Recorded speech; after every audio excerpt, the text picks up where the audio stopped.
c'est vrai que sur 20 ans, on a pu voir le défi de l'interpellation qui existe de tout temps, mais voilà, l'important c'est de dire on n'interpelle pas seul une personne en vue d'être laïque chargé de mission ecclésiale.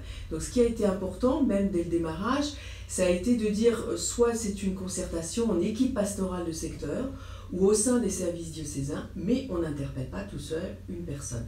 Alors bien sûr, la personne qu'on va interpeller, c'est parce que c'est une personne qu'on a vu s'impliquer sur sa paroisse, ou sur un secteur, ou sur un mouvement d'église.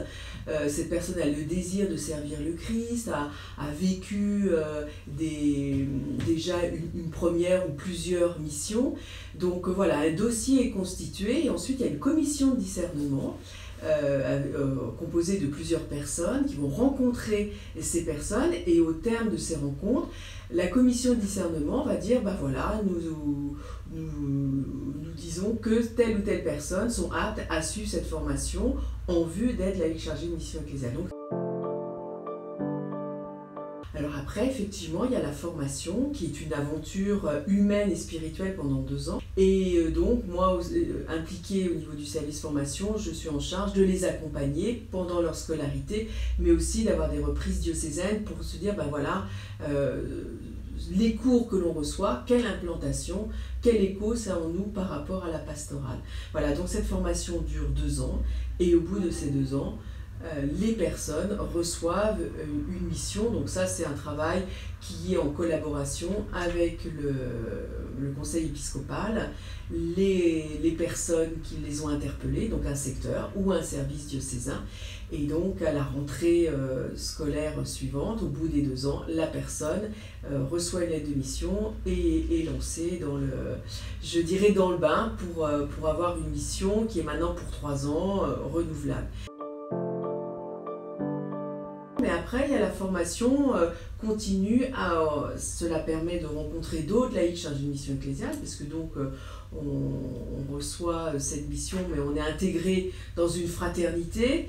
Et donc c'est l'occasion de rencontrer des personnes, de voir la diversité des missions, la diversité des charismes, une diversité aussi culturelle, d'âge. Et donc nous prenons soin des nouvelles laïcs chargées de mission ecclésiale, mais aussi des plus anciennes, même celles qui ne sont pas passées par la formation Fides, et ça c'est bien, tu l'as rappelé, pour proposer des modules de formation, typiquement pour les chargés de mission ecclésiale, mais également des formations transversales avec d'autres partenaires comme les prêtres, les diacres, les consacrés et les laïcs impliqués dans la mission.